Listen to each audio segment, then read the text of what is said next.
It's good to now recognize Representative John James to the House Ways and Means Committee.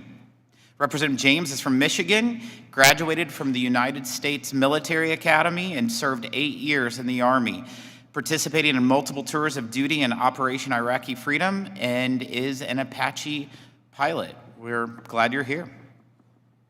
Thank you, Mr. Chairman. Mr. Chairman, there is a hopelessness crisis in this country. Americans feel like everything is broken, nothing's working for them. That's why recent polling shows 74% of Americans feel like we are heading in the wrong direction. I'm in my district and I talk to families who are deeply disenchanted with the government. They wonder if anyone's working for them.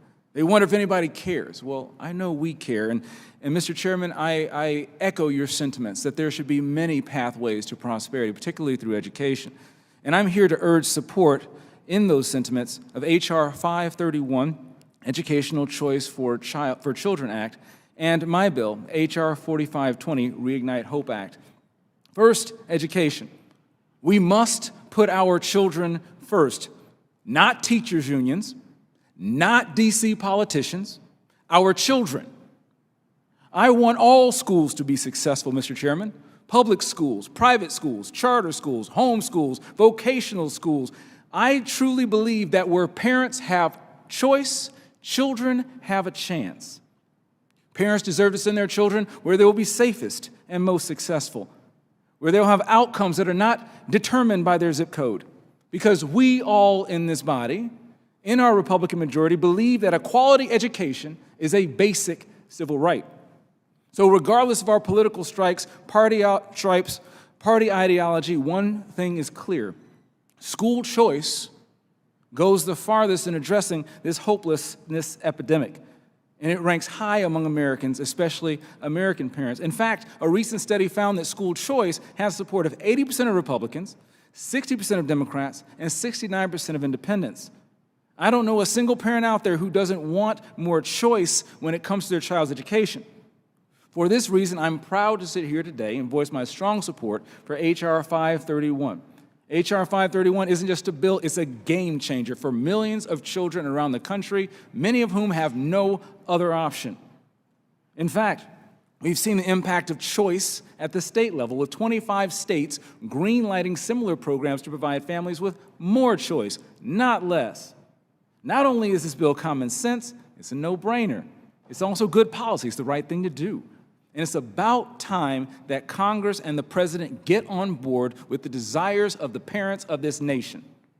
When this bill was brought to my attention, I was excited to co-sponsor for several reasons. This bill checks all the boxes. For starters, the Educational Choice for Children Act has garnered more support than any other school choice bill introduced in Congress ever.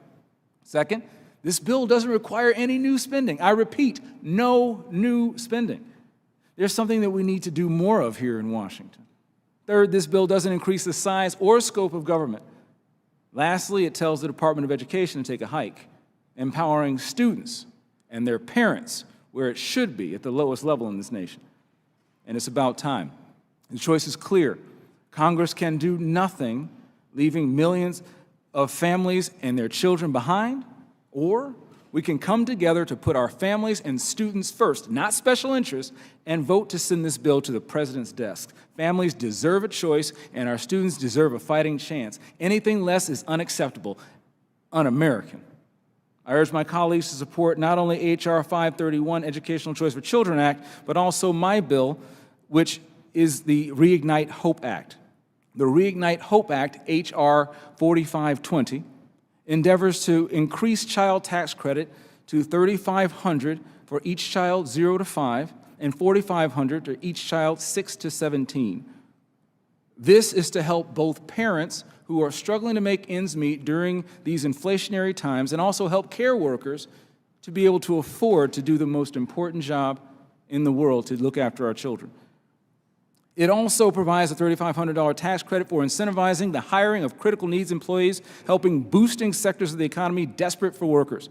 Nurses, caregivers, public safety officers. That's right, the police officers, firefighters, EMS who put their lives on the line, and our caregivers who look after the mentally infirm, our children, and also our elderly would be getting a boost. Tax credits target areas in the greatest need in our opportunity zones all across the country, but specifically in my county, which has 17 of these zones in 6 communities: Clinton Township, East Point, Mount Clemens, Roseville, Sterling Heights, and Warren, making this a district-focused and America-first policy. Mr. Chairman, I appreciate the time to speak with you here today, and I urge the support of my colleagues on these 2 bills. Mr. Chairman, I yield back.